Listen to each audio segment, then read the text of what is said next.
Assalamualaikum warahmatullahi wabarakatuh. Simkuring Hanif Raditya Utama di kelas 7G.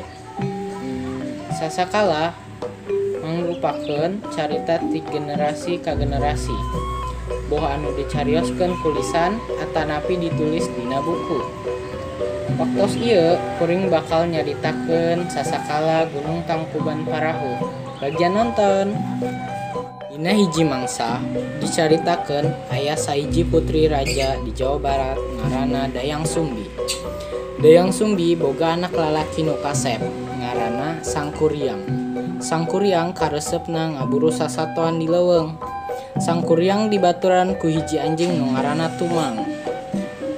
Tumang teh lain sawajar anjing, nu sabenerna anjing eta teh titisan dewa nu mangrupakeun bapana Sangkuriang. Dina hiji poe, Sangkuriang jeung Tumang mangkat ka hiji leuweung. Naha kunaon pas Sangkuriang nitah si Tumang mudag buruan ka leuweung teh, si Tumang bungeun nuturkeun ka hayang Sangkuriang. Nah, akhirna si Tumang diusir ka jero hutan ku Sangkuriang. Santos Sangkuriang balik deui ka istana, Sangkuriang nyaritakeun kajadian eta ka indungna nyaeta Dayang Sumbi. Ngadenge carita eta Dayang Sumbi terus ngambek ka cida. Teu sadar akhirna Dayang Sumbi nakol sirahna si Sangkuriang make sendok sangu anu keur dicekelna nepi ka aya urutna. Sangkuriang ngambek, terus akhirna langsung mangkat ngembaran ninggalkeun istana kerajaanna.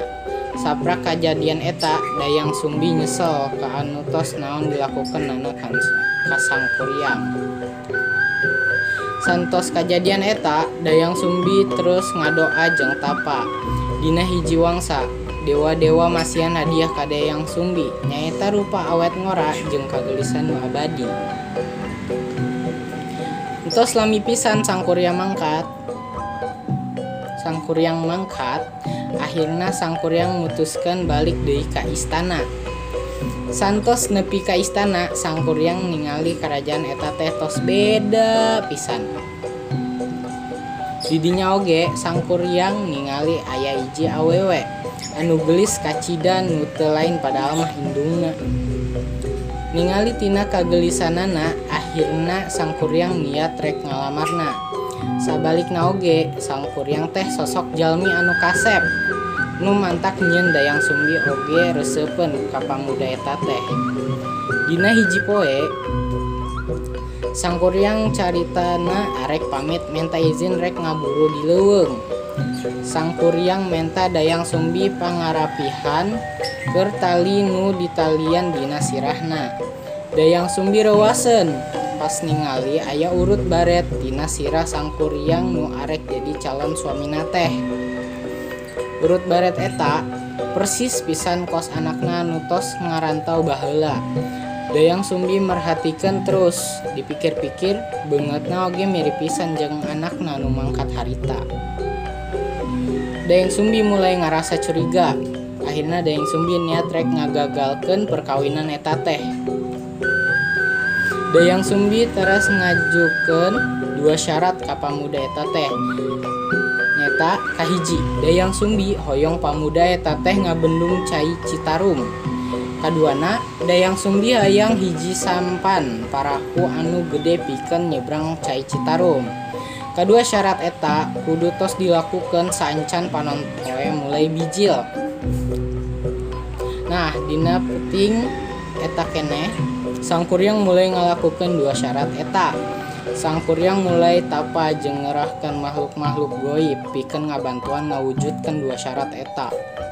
Dayang Sumbi mulai ningali laonan pagawean Sangkuriang nu sabenerna hampir beres dilakukeun.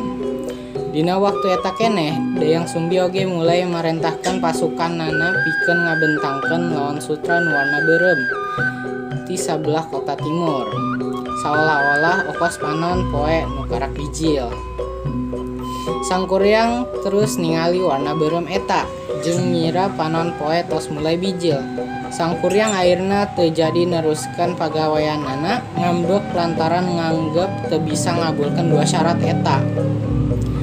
Make kekuatanana akhirna sang Kurya ngabobol bendungan anu entos dijieunna. Teu lila jadi banjir gede jeung nendang sampan parahu nu tos dijieunna. Sampan parahu eta ngalayang jeung akhirna ragag dina hiji gunung nu ayeuna disebut Gunung Tangkuban Parahu.